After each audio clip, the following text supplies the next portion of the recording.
Hi, welcome to Exploring the Illusion of Free Will. My name is George Ortega, and this is episode number 215th.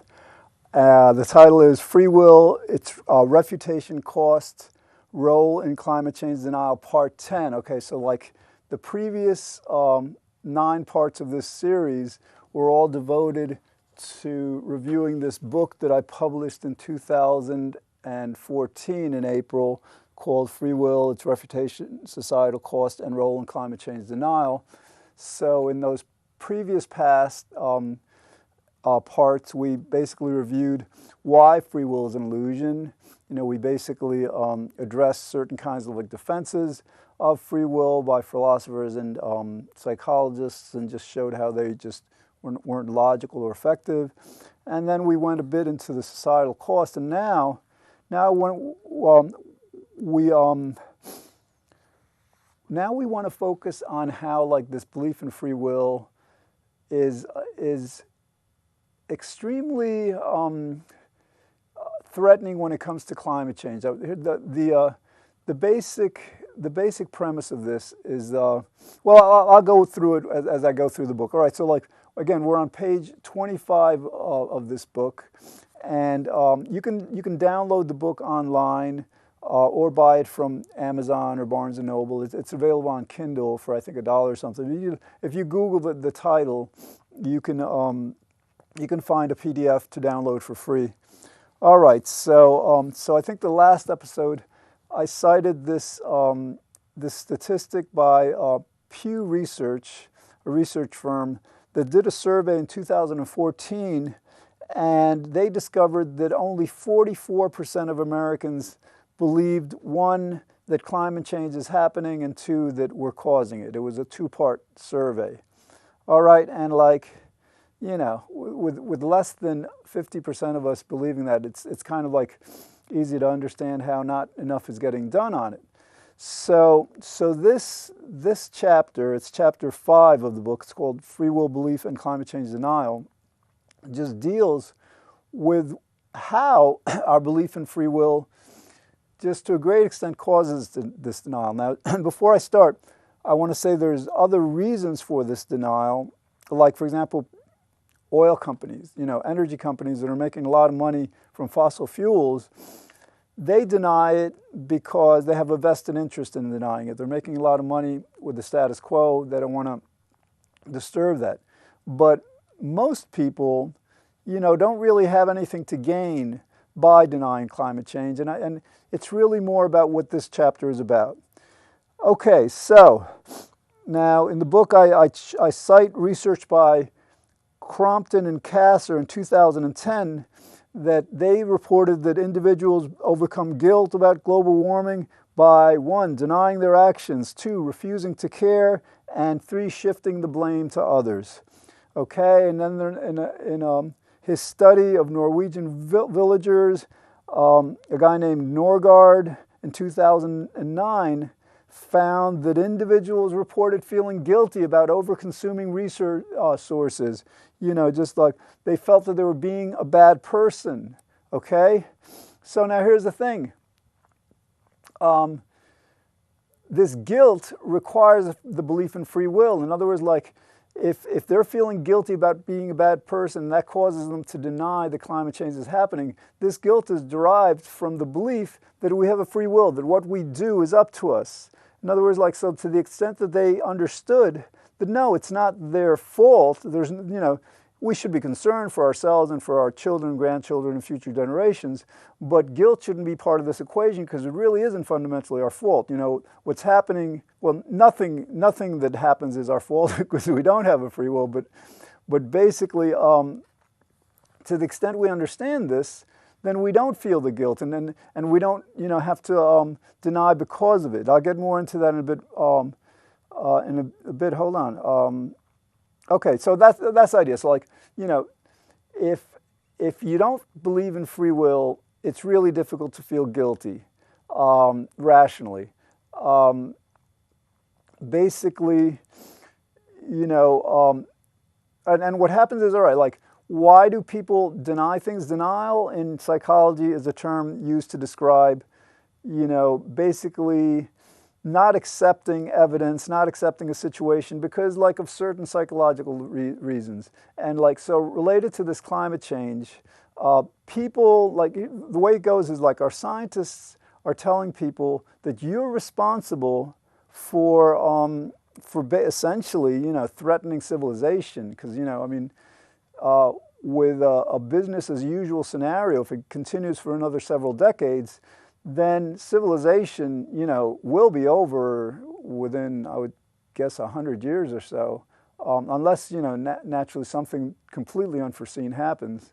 But that's a difficult indictment for people to accept. And people, we tend to want to see ourselves as good people. And so what happens is that people deny the evidence of climate change and deny that we're causing it because they believe in free will, because they believe that, like, if they were to accept it, then they'd have to accept, under their free will belief that they are bad people, that we're all bad people. So, people can't handle it. So again, that's the reason for this chapter and for this book to a great extent. This is the first work in all of academia and, throughout the entire, literature on climate change that addresses this, that ties in free will belief as a major driver of this climate change denial. All right, so let's continue page 26. Two researchers, Gekas and Burke, in 1995, suggested that people need to preserve a positive self-concept, okay? And that leads them to, quote, avoid or selectively accept threatening information and to not work hard and to work hard to not change their identity. So again, like, we need to see ourselves as good people. And if there's evidence before us suggesting that we're not, for example, like I'm wearing this vegan sweatshirt, right? If people, like, who believe in free will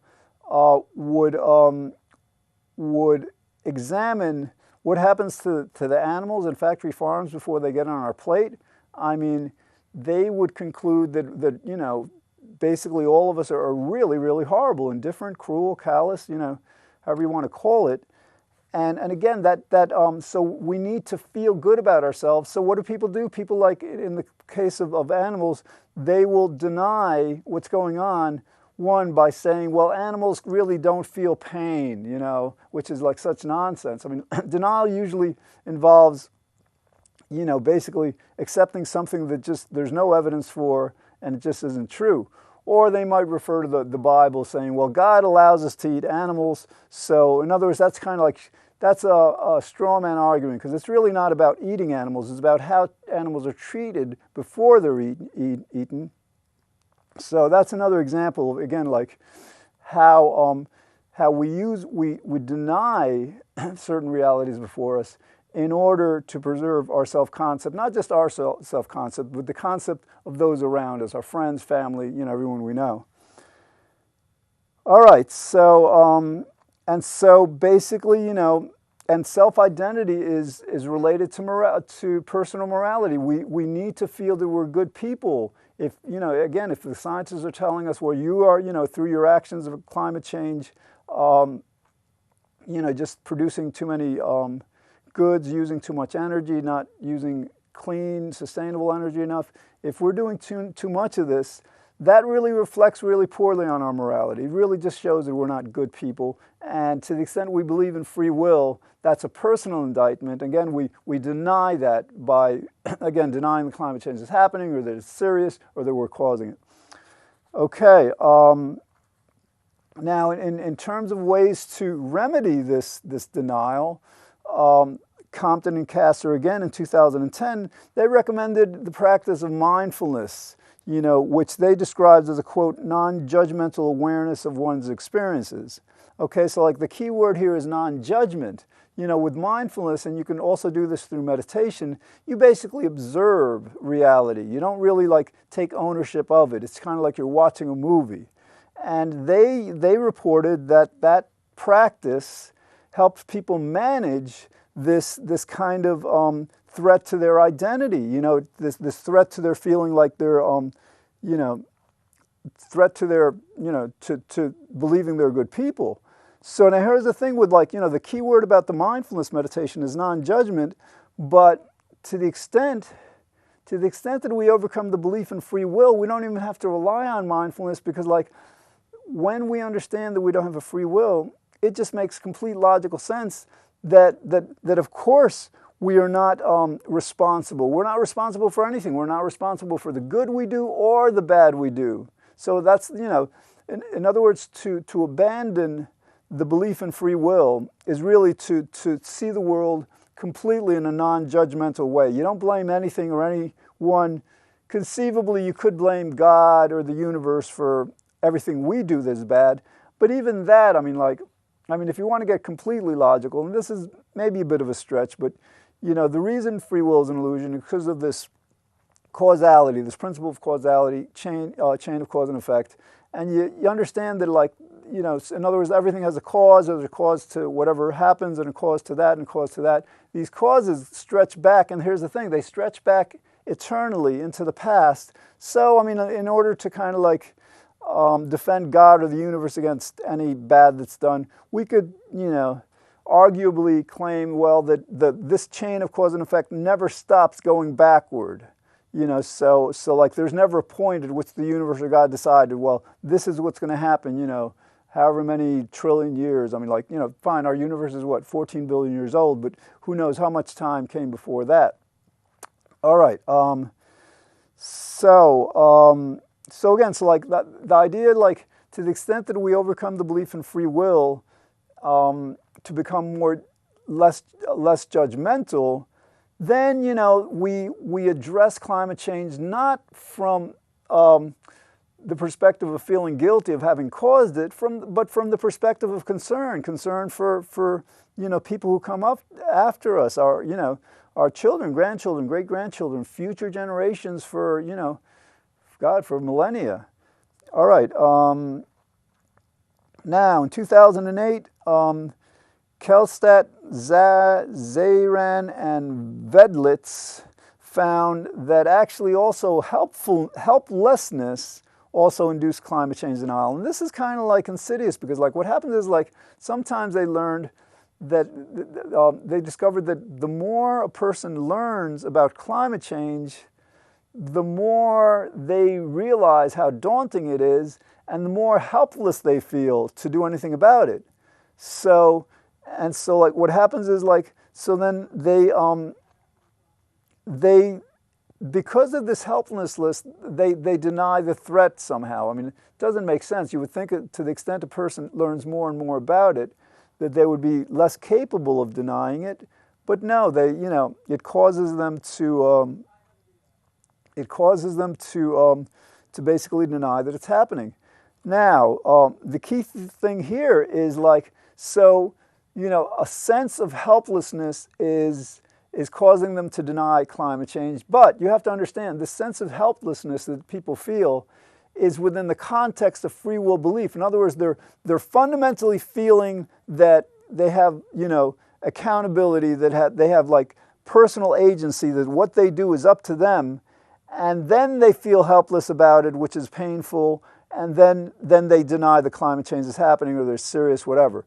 But so, like, again, with this example, you could see that if people understand that, no, we don't have a free will, so, like, we are fundamentally helpless, to the extent that we come to terms with this fundamental lack of agency, lack of personal autonomy, then we wouldn't feel these painful feelings of helplessness, because we already understand and accept our fundamental helplessness. So in that regard, then we wouldn't have to resort to climate change denial, because our whole mindset, our philosophy of who we are, would basically incorporate a fundamental helplessness. And so, like, there would be no kind of, like, free will belief that the helplessness would be kind of like threatening. Okay, so it would be accepting this from the onset, and it would be something we would, if this was taught throughout society, by the time we're, like, in grade school, we would accept it, and so again, there would be no need to feel the pain of helplessness that leads to the denial of climate change. Okay. So now, all right, we got to understand, like, overcoming free will belief is not going to be easy for humanity, but when you think about it, if this belief in free will is causing us to deny that climate change is happening, through these, again, feelings of guilt and all misplaced guilt, it may be that we may not be able to appreciate the data. I mean, a lot of people, I think these numbers that Pew found in 2014, I think they've gotten a bit better since then, over the last couple of years. But still, we're not, about half of us still don't believe it's, we're causing it or whatever, it's that serious. And to the extent that we overcame free will, fine.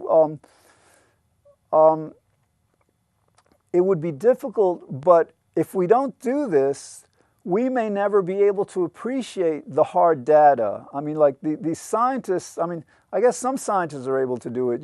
If you have a really like objective mind, you can in fact believe in free will and then but see the evidence for climate change and understand that it's happening. Because I think the vast majority of people who understand this happening, the 44% at least, the vast majority of them probably believe in free will. But then, you're talking about a good number of people who are denying climate change, and the reason is probably their belief in free will. Okay, so again, there are other causes for climate change denial, but to the extent that we don't address this free will belief, we just may never be able to face the evidence of climate change with any objectivity. All right, we may get through this book this episode. I thought it might take 2 episodes, but maybe. All right, so like in conclusion, now this whole book has been about both refuting free will belief, showing how it's harmful, not just relative to climate change, but like free will belief, it just like pits people against each other. It causes people to accuse each other, accuse themselves, to indict each other. So, this hostility. I mean, the world is very hostile in politics and, societally, globally and all. There's a lot of blaming going on, and all this stuff is predicated, depends on this belief in free will. So, like, the book has been about, to a great extent, the harm that free will belief causes our world. So, so basically, in this section on page 29, we begin to ask some questions, like, for example, what benefits might accrue to humanity as we overcome the belief in free will?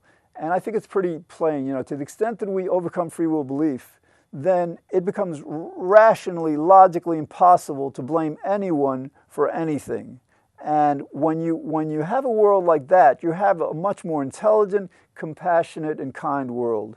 A world where people don't seek vengeance and retribution for things, and people don't feel guilty. So a lot of people, like, for example, like, they blame themselves for things, they end up, sometimes committing suicide. I mean, like, this is the extent of the harm that this guilt, this free will induced guilt causes. It causes us to blame ourselves and want us to be punished. We punish ourselves. So again, like, it would be, it'd be a different world. I've said this quote before. John Searle, American philosopher, said, "For a world to overcome the belief in free will would be a bigger revolution in our thinking than Einstein or Copernicus or Galileo or Newton or Darwin." Then he goes on to say it would alter our whole conception of our relation with the universe. He's right. It would just like, now, if everyone were to become like blissed out, supremely happy, or like, very good, if our conscience was awakened to much more than it is, that would change things too. But this overcoming the belief in free will would be huge. Okay, so then, for example, like, as I mentioned, this free will belief doesn't just cause climate change denial. We have about over 1 billion people that are suffering from poverty, extreme poverty that kills about 30,000 kids every day, from malnutrition and various diseases that are easily preventable if people cared enough. So that's another case where, like, people aren't able to face that 1/6 of our planet, are just like living in dire consequences because of the free will belief, compels them to blame themselves and everybody, especially in the rich countries, for being so greedy and callous and cruel and indifferent, all right? So again, like just as with climate change, to the extent we overcome the belief in free will, we can look at the climate change evidence objectively and react out of concern. With these over 1 billion people who are living in extreme poverty, to the extent that we can overcome the free will-induced belief that we're responsible for it, we can just like look objectively at their situation, not have to deny that it's happening, because like that denial saves our feelings, allows us to preserve this delusion that we're good people, and then just, come to their aid out of compassion, out of just like basic humanity. Okay, and again, like we went through the case with the animals, with the food industry. It was the same thing. Okay, so all right, so again, this last chapter, chapter 6 conclusion, deals with a few other questions like that. For example, like why did the universe, compel us to believe that we have free will? This delusion. I mean, it's not the first time it's done this. We used to all believe the world was flat, and the sun revolves around the earth instead of vice versa. I mean, like this is, we have been led to believe various delusions. Okay, so another question we want to ask. So I think I'm going to get through this in this episode. Excellent. So another question we want to ask is like, so in what ways does this, this overcoming a free will belief constitute a bigger revolution in human thinking than any of the others? Einstein, whatever. What are the global implications of all this? Okay, now a lot of people, a lot of psychologists, philosophers still contend, and no, free will has not been proven to be a delusion. It's nonsense. First of all, they're in denial because they need to believe in free will for whatever reason.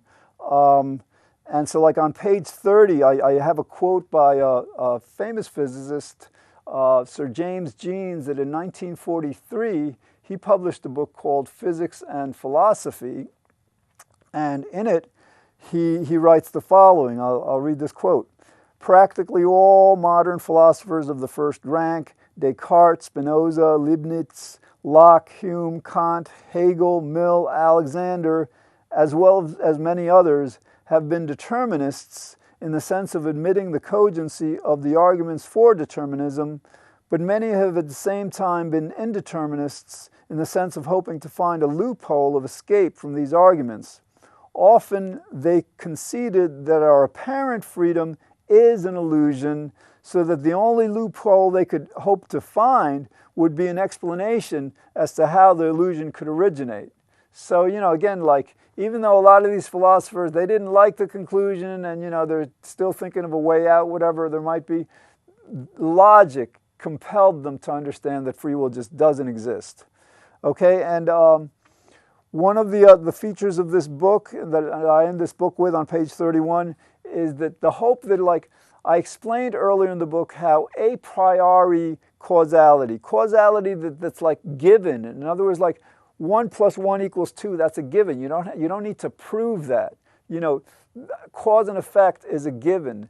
To the extent that we understand that, yes, the universe is causal, and that includes quantum mechanics, the quantum world and the macro world. To the extent we understand that, yes, Einstein was right, and certain people, physicists who still believe in this, like, nonsensical notion that some things happen without a cause, literally, some things happen randomly. To the extent we believe that that's absurd, that nothing can happen without a cause, then that could hopefully help future generations understand the free will is an illusion. As an aside, I got about 3 minutes. It's good that, like, I was researching IQ recently, and apparently, like, every 10 years, IQ goes up about 3 points. So, like, millennials, for example, people are in their 20s and 30s, they're about 10 points higher on the IQ scale than my generation was. Like, I'm like almost 60 years old. So it's good to hope that, to expect that as people get more intelligent, they'll get this more. So, okay, so, and so like with this issue of causality, I mean, like what's mind-boggling, and I get into this in the book also, is that like, let's say people don't want to accept that everything is causal, that everything is governed by the law of cause and effect. That in no way helps the belief in free will, because if you're saying that some things aren't caused, and if you apply this mistaken but let's benefit of the doubt conclusion to the free will thing, basically you're saying, well, our decisions are uncaused. Our decisions weren't, and if our decisions are not being caused, then we are not by any means causing them. We can't logically conclude that something that is not being caused is being caused by the free will of human being. So, and that's a point, this is a point that I must have, like, again, this is episode number 215, and I must have, like, said that countless times, but people don't get it because, like, again, it's this denial. People need to feel good. Sometimes people feel that, well, if we're just all puppets, if we're just robots, automatons, life is not meaningless. No, life has a lot of meaning. For example, I explained that, like, what we value most in life is love. Like especially being in love, falling in love. And everybody knows that, like, if you fall in love and if you're in love, you're lucky. You can't just decide of your free will to be in love. But we value love anyhow. So we could value our lives, our world, our reality, by that same understanding that it's not up to us. Nothing we do is of a free will. All right, well, that's pretty much the book, and we've gone through it. And so, like, I'm going to, like, end this show pretty soon. I may start it again. Who knows? Never know. But I want to start a new show. So, like, my next episode is going to be devoted to the last episode of this, whatever. I have no idea what I'm going to say, but I hope you've enjoyed the series. They're all on YouTube. You can, check out my website, causalconsciousness.com, or Google Exploring the Illusion of Free Will. Thanks for watching. I'll see you again next week. Thanks.